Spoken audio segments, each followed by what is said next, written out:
The following podcast contains spoilers and pretty naughty language. We watch the thing. We watch the thing. Hello everybody and welcome back to another great week of We Watched a Thing with B fucking Dizzle. How you going, Noose? Oh my god. I'm Nic Cage. Oh, okay. Yeah, I get it now. How have you been, Noose? What have you been up to? It's been a little while since you've been on the show. I think the last one we did was Arrival. Oh, I love Arrival. Yeah. Oh, good. 2 long weekends in a row, end of school holidays, so I'm about ready for school to go back. Yeah, that's going to be pretty exciting, isn't it? Yes, best day ever. What were you more excited for, school going back or the unbearable weight of massive talent? School going back, 1,000%.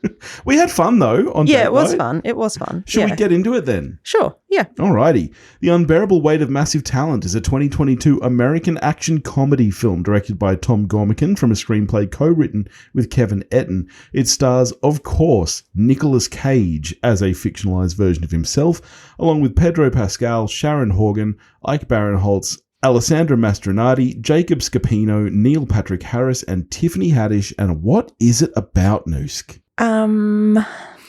Nic Cage being as Nic Cage as possibly can be, and there is a sort of loose plot around that. Okay. Yeah. What about Nic Cage is struggling in his career and he decides to take on payment to appear at a fan's birthday party and shit ensues from there. Yeah. Yeah. So, I mean, did you know, I know that we had watched the trailer for this film prior to it. Did the trailer get you excited for this film at all? Firstly, I think it's... Yeah, because I saw Pedro Pascal was in it and I was like, cool. Oh, yeah, and Nic Cage was there too. I mean, awesome. Yeah, firstly, before we get into anything, I feel like it's kind of unfair to discuss this movie without discussing Nicolas Cage. Okay, I mean, isn't he going to be discussed? Where are you on Nicolas Cage? Like, are you... I feel like it's funny. You and I have been together nearly 20 years now. I don't know that we've ever discussed the man, the myth, the legend that is Nicolas Cage. Is it a prerequisite for relationships to do so? I don't know. It should be. I'm sure that Sam and Stacey from Movie Reviews and 20 Qs had a little Nic Cage discussion before they got married. Where are you on Nic Cage? Are you a fan? What's your favourite Nic Cage outing? I would not say I am a massive Nic Cage fan. Like, I don't follow him or anything. Actually, I don't. Does anybody? Is Nic Cage on Instagram? Probably. Hang on, you keep talking. I'm going to look that up. Okay. Yeah, I don't know. I don't, seek him out. If I see he's in a film, I'm like, cool, there's Nic Cage. And then I just get on with my day. I'm not like, oh, but it's a piece of shit. And at the same time, I'm not like, ooh, but that's good.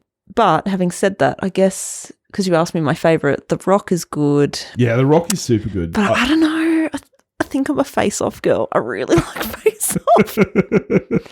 Yeah, something about it. I rewatched The Rock not that long ago when I was away on a work trip, and a colleague and I were like, "Oh, what are we going to do tonight? We were going to go to the movies, but instead we Uber Eats some popcorn from the cinema. Oh my God! And watched The Rock, and it rocked. It rocked. I don't know, man. I can't go past Con Air, personally. I do enjoy Nic Cage. I think he's gotten a pretty unfair rap of late. And I know a lot of people are talking about a return to form, and I think that's definitely true. You and I both really loved Pig. Yeah, I did like Pig, yeah. Earlier this year? Yeah, he's one of those that, you just never know which way he's going to go. You can't tell whether he's going to take on a piece of shit just to pay some bills, which is fine. No judgment there.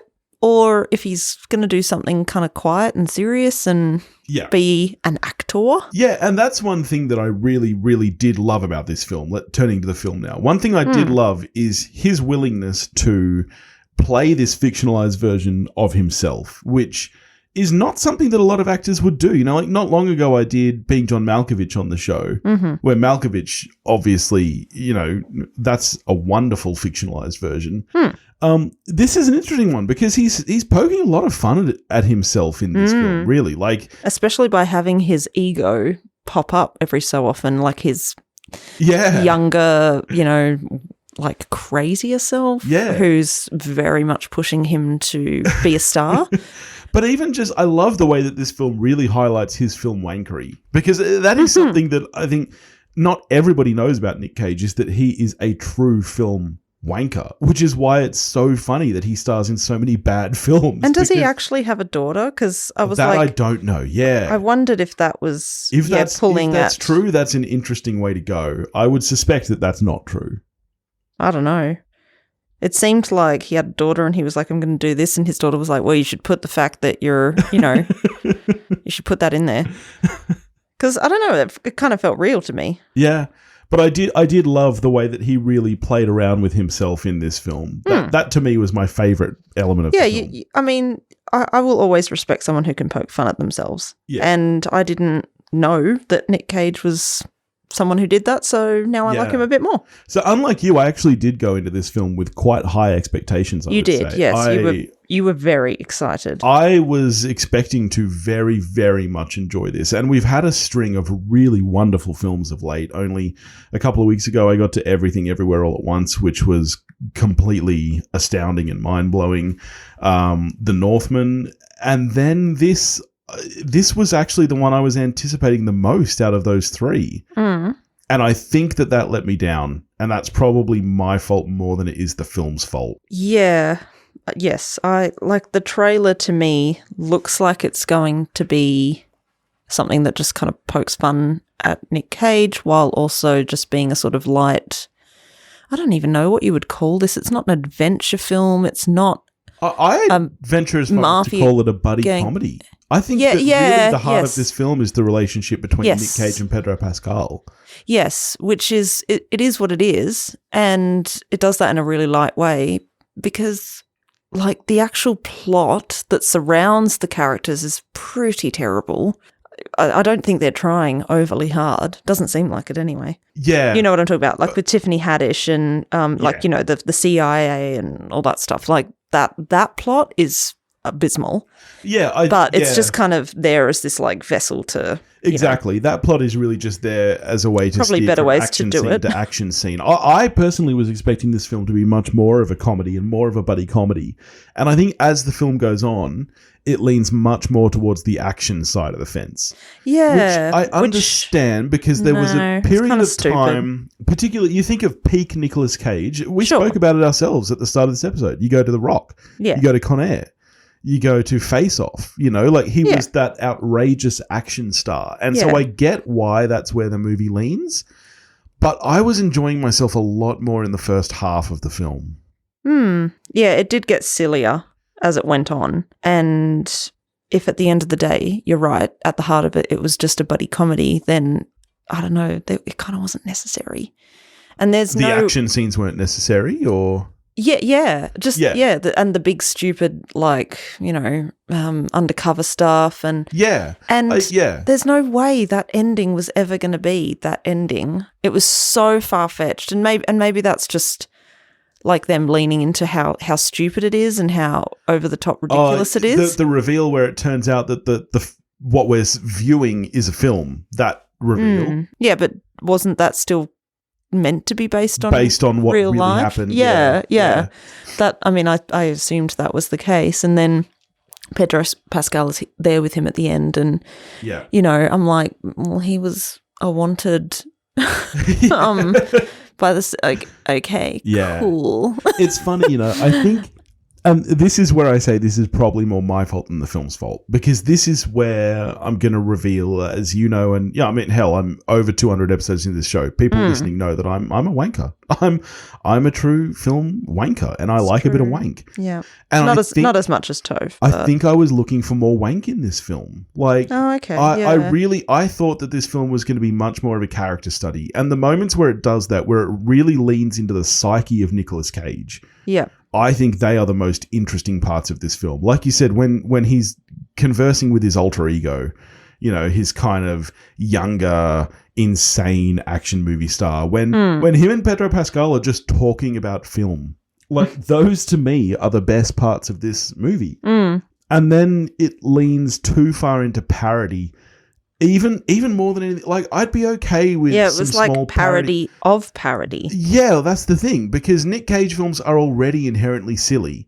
So when you're trying to up that and go even sillier, it loses to me the heart of the film. And the heart of the film really should be about Nic Cage and his family. Yeah. Like, it should be about that relationship between him and his daughter and how Hollywood kind of corrupts that and his ego and his, desire for stardom. But that all just falls away into this silly action flick at the end of the day. Yes, yeah. And look, maybe that was just them poking even more fun at the kinds of films he's done, perhaps.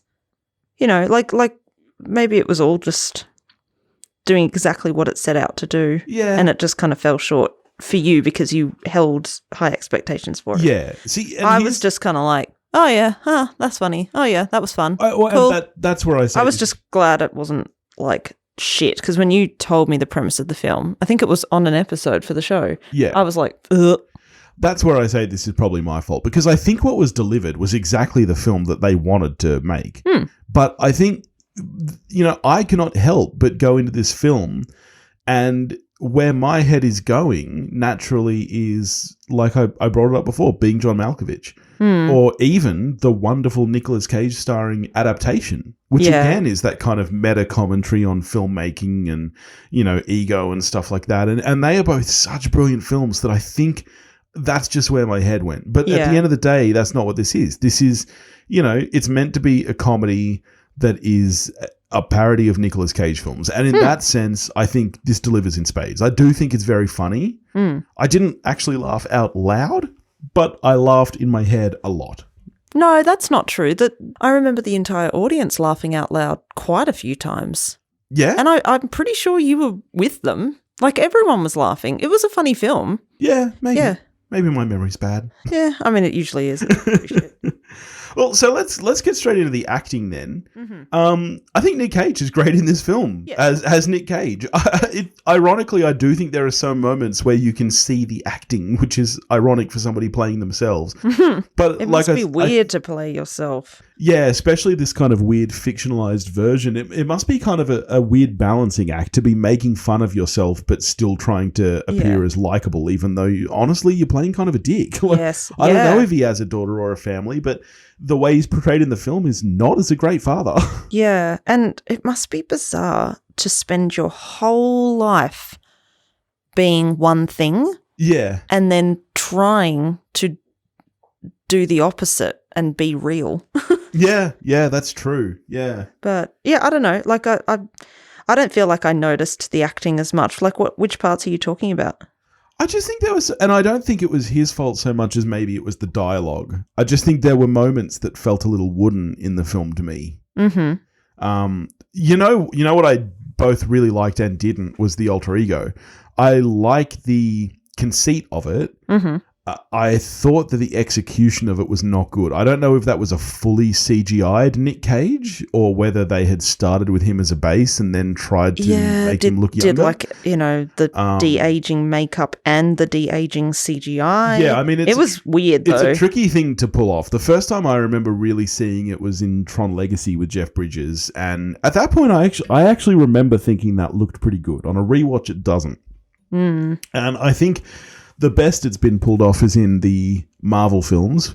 The notable ones being Sam Jackson and Robert Downey Jr. But I don't think that this really worked for me. And I don't know, there must be so much reference footage of young Nic Cage. I'm surprised that they weren't able to pull it off a bit better. That's true. Like how they did for Paul Walker, you mean? Well, yeah, exactly. Like, no, because he was CGI too, wasn't he? Well, he was, but they used his brother as a stand-in. Yeah. But, they would have so much reference footage of young Nic Cage. Yeah. Like, he's been acting for a very, very, very long time. Yeah. I just wish that had looked better, because it took me really out of the film because it looked so bad. He didn't look like a real person. Did you find it weird that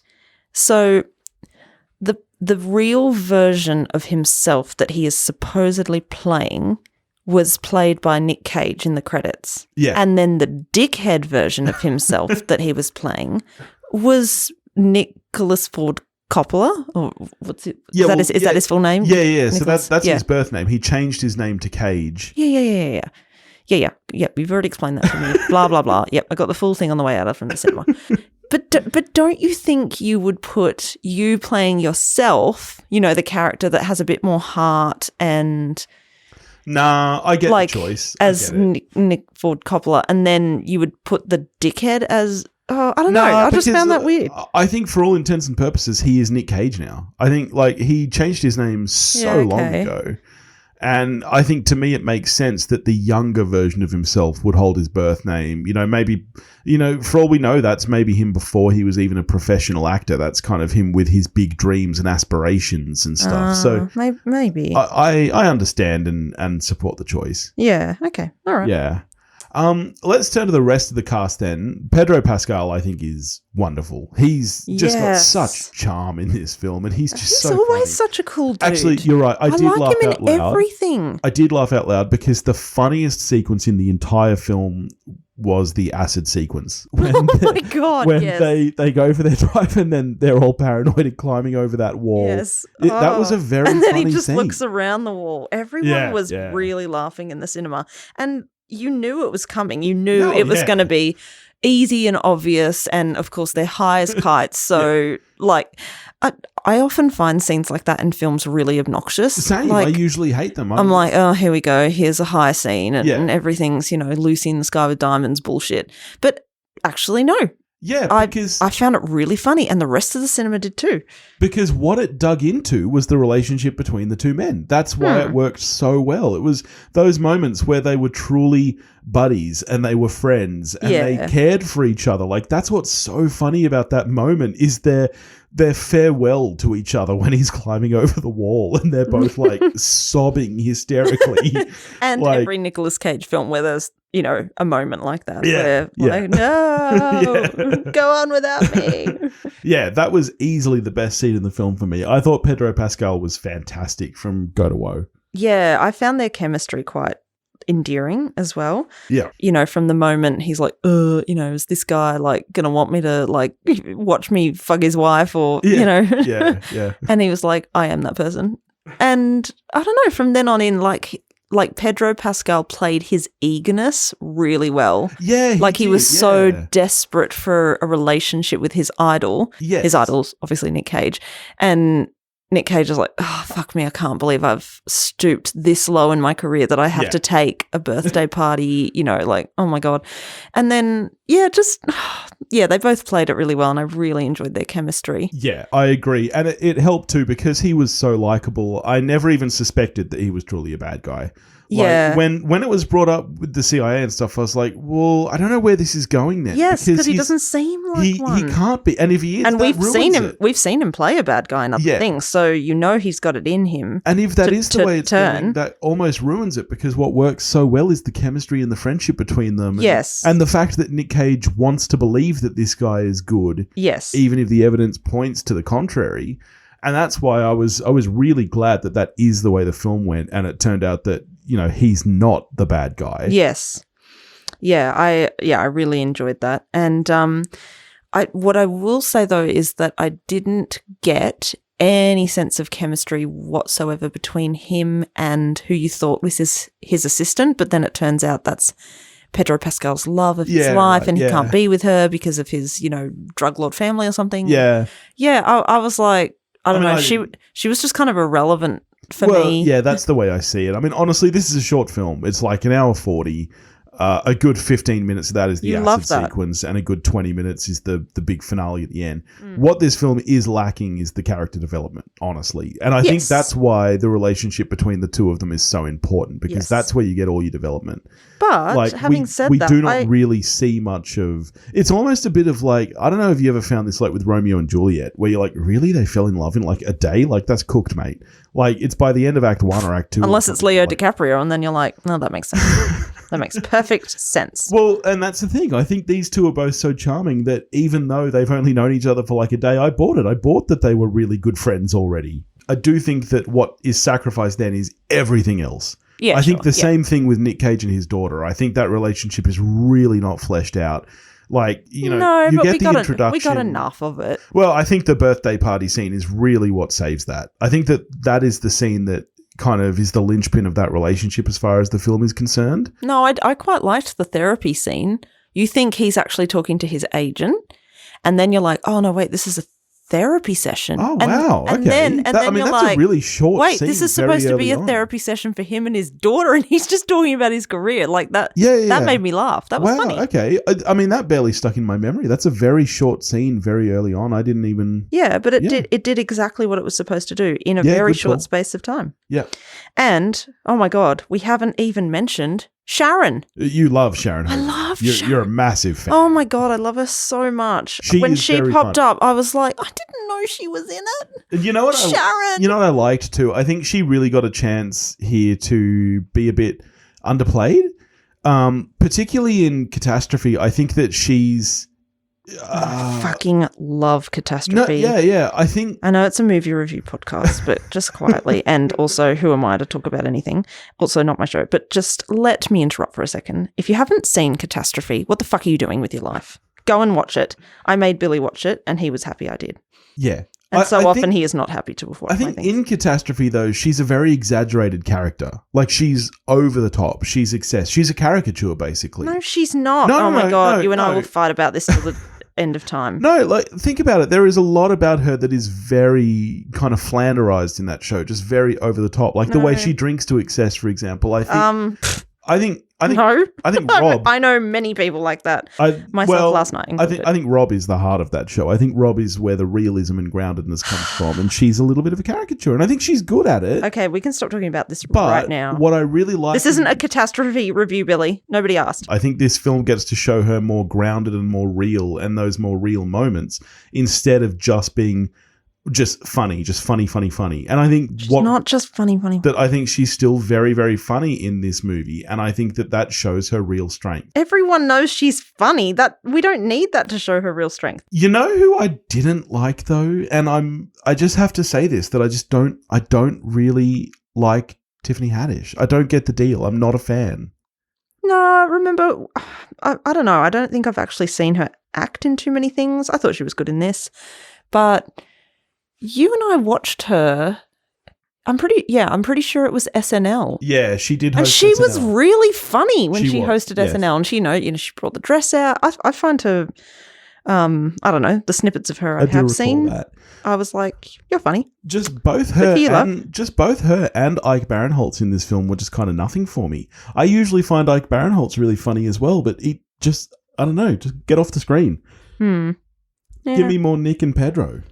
Well, and he, like, you saw him in, 1-2 scenes? Yeah, two, yeah. And then he was dead. And Yeah. I was like, well, I don't know. It didn't add any extra weight to the scene to have him dead in the background. Yeah. Like, we didn't care. So I was like, why would you kill off someone who you could give a funny line to? Because he is, he can be funny. Like, Yeah. you've seen him in other things. Yeah, and I think you just nailed it for me. I think ugly Mark Wahlberg. I think that there's a lot about the film that I don't care about. Like I said, I think that the relationship between Nick and Pedro is a very strong point. I like that Nic Cage's family is there, but I kind of don't really care. Like, I know that obviously I don't want his daughter to be abducted, and I want them to save her, but I know that they're going to. You know, like that's just the kind of film this is. I know that she's going to be okay. So there's going to be absolutely zero consequences. Exactly. So I think that that's the biggest problem for me, and I kind of need to give that up because it is a comedy film, and it does that well. It's funny. Yeah, yep. I loved the location this was filmed on. I assume this was actually filmed in Spain, or it was really beautiful. So it was actually filmed in Croatia. Really? Oh, Yeah. okay. Well, there you go. I know zero about Europe. I agree, though. Beautiful scenery, and actually really nicely shot. Like, I think that the film is shot and put together really well. I think that most of the effects land, aside from the alter ego, Nicolas Coppola. Yeah, I think the visual look of the film is really nice, actually. Yeah, no, it made me want to be somewhere with culture, warm and sunny. I really like Travel. the simplicity of the look of the film. Like, given that it's making fun of action films, and the irony being that by the end it just devolves into a full action film. I think that it sticks to its roots. Like, this is a much nicer, cleaner look. Like, this isn't a Michael Bay looking action film, for example. Like, the camera's fairly steady for most of the film. Yeah. And I think that, that is much more true to films like The Rock and Con Air, those kind of more Jerry Bruckheimer films, which, while actiony and explosive, were much more basic, I think. I really like the look. Even those often sometimes tend to have like that kind of almost a bluey wash on them where they're a bit, whereas this was like just drenched in sunshine. Sunlight. Yeah, and that to me was just reinforcing their friendship, their little cutesy thing they had going on together. Yeah, definitely. I don't know. It was like watching a bro version of a Nancy Meyer film. Oh, yeah, I can totally see that. I like that analogy. Like pretty scenery, beautiful houses. Like a Nancy Geyer film. See what I did there? Yeah, don't do They're that. guys. Don't do that anymore. How dare you drag Nancy's name? It was a bit weird when Demi Moore just popped up at the end. Wait, what? Yeah. What? Who was she? His wife in the film? What? Yes, and then they even had a conversation with Sharon about it. Did they? Were you watching? Was I doing a wee at that moment? Again, for like the fourth time in an hour 40-minute film. Well, yeah, actually, how much did you actually see? No, well, I only went out twice. I think it was 3 times. I don't think so. Because I remember I said to you, really? Yeah, Again? Yeah. I think that was when we walked out of the movie after it ended. Well, one of us has had 2 children come out of their body and the other person needed to go to the toilet 4,000 times. Do I need to do my Kegels? You do. Is that what that's called? Yeah. Yeah, I should really do my Kegels. Actually, I need to wee now, actually. Oh, my God. Okay, well, then wrap it up. No, was that really Demi Moore? I did not recognize her. Yes. Who played his daughter? Oh, I don't know, some mole. Like, what? Sharon was like, oh my God, I was played by Demi Moore. There was a whole conversation about it. Right. Were you watching? I don't recall that. But let me set the record straight here. Sharon Horgan, better than Demi Moore. Definitely. Ooh. Definitely. Wow. Okay. In fact, I might. You know what? Yeah, I would cast Sharon Horgan as the film version of you. Aww. Yeah. Either her or Naomi Watts. Ugh, no. Oh, no. Taylor Leone, maybe, just because I know you love Taylor Leone. Fuck you. All right, well, who would you cast as Film Billy? Kevin Smith, obviously. What? You guys are twins. That's not even a question. What about David Duchovny? I always thought I looked a little bit like David Duchovny. Yeah. Ouch. A heavier David Duchovny. I'm sorry. Well, okay. Actually, brutal. remember recently when you lost so much weight because you were fasting all day and eating one meal a day. Yeah. Okay, so the only problem then was that you still have a recessed chin, and David Duchovny has a prominent chin, but otherwise, yes, you could have a he could be you with a prominent chin. Okay. Well, you asked. Okay. Gave you an answer. I'm sorry. I'm sorry. All right. So how are you scoring the unbearable weight of massive talent? I'm giving it a 6. Which I feel is probably, look, it's probably on the generous side if you're someone who's like, oh, hello, I'm here to review films and this wasn't very good. But whatever. You just have me on when you've got a gap. And so I enjoyed myself. I laughed out loud. There's a lot that could have been done a little better, but I still enjoyed myself. Maybe even a 7. You know what? Maybe even a 7. It's so funny to me that the whole cinema was laughing. It was good. It's so funny to me that you think that a 6 is generous, because I think most people would see that as a very low score for this film. I think as Topher has explained to you many times, 5 is bog average. 6 is just above that. And that's what this film was. Yeah, but you know what? My money tells me that I bet Topher would even give this a 7. Really? Yeah, I honestly bet. I don't think so. He's very harsh. No, yeah, this film has been very, very, very well received still. Well, I said 6 or 7. I enjoyed myself. Yeah. I would watch it again. I mean, I'm definitely between those two as well, but I think I would swing to a 7. I think that there is enough about the film that is, this film is a lot of fun. And if you want to throw on like an hour and a half action film, I would definitely go The Rock or Con Air first, but then I would go this. I think that I think there's plenty of charm in this film. I think what it does well, it does very well. I just think that it was probably my expectations that were misplaced, because I thought that this film was going to be much more than it was. Like, I thought that this was really going to be about Nic Cage, and it's really not. It's a Nic Cage parody at best, is what it is, and it's good at that. But that's a much more niche film than I thought this was going to be. Like, I know that everybody out, like, Nic Cage is a very, very famous man. It wasn't niche. I don't know. I feel like it is kind of niche. Appealed to the masses. What are you talking about? I don't know. I feel like the whole concept of, I don't know. Again, this is probably just me being dumb. Probably, as our 3-year-old would say. All right. Next week, Topher will be joining me, and we will be getting to The Northman.